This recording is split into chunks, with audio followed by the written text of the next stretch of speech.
Sa loob ng 2 buwan, magpapasaya na ang Department of Justice o magpapasya na ang Department of Justice kung sapat bang ebidensya para magsampa ng kaso sa korte kaugnay sa nawawalang sabungero.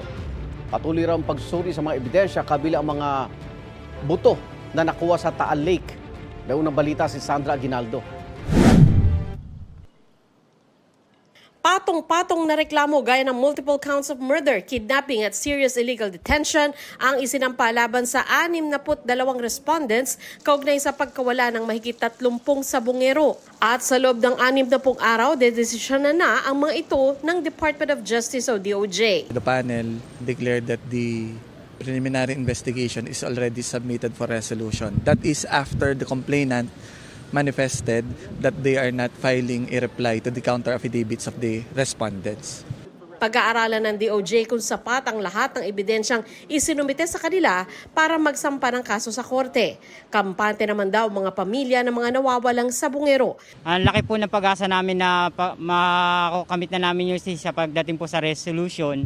Sana po pumubor sa amin, magkaroon na po ng warrant. Nag-usap-usap na po kami mga na this time, meron na kaming witness na talagang walang magpapareglo.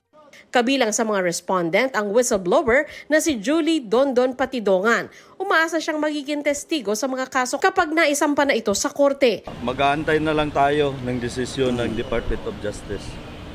Siguro makakamit na ang hustisya ng mga pamilya na nawawalan. Wala naman sa preliminary investigation ang negosyanteng si Atong Ang na itinurong mastermind.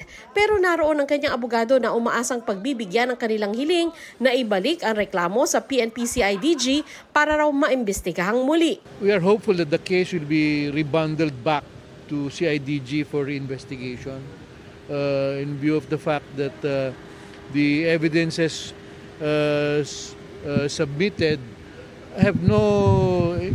do not have enough credibility enough to establish what's called the quantum of evidence for prima facie case. Iaapila naman ng kampo ni Atong Ang pagbasura ng Mandaluyong Prosecutor's Office sa mga reklamong attempted robbery with intimidation of person, grave coercion, grave threats at slander na isinampa ng negosyante laban kay Patidongan at isa pang respondent na si Alan Bantiles. Base sa resolusyon ng Mandaluyong Prosecutor's Office, walang sapat na ebidensya para isakdal ang dalawa. Tuloy naman ang investigasyon ng DOJ sa mga buto na nakuha sa Taal Lake. Ayon kay Patidongan, doon umano itinapon ang mga labi ng mga nawawalang sabungero. Kung magmamatch ito sa DNA ng mga kaanak ng biktima, makadaragdag daw ito sa kanilang ebidensya. Total number of bones recovered and submitted for examination is at the number 981. Okay?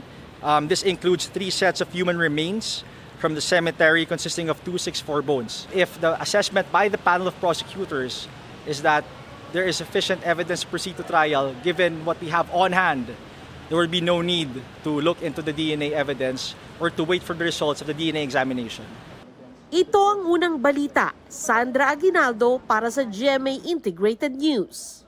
Igan, mauna ka sa mga balita, mag-subscribe na sa GMA Integrated News sa YouTube para sa iba't ibang ulat sa ating bansa.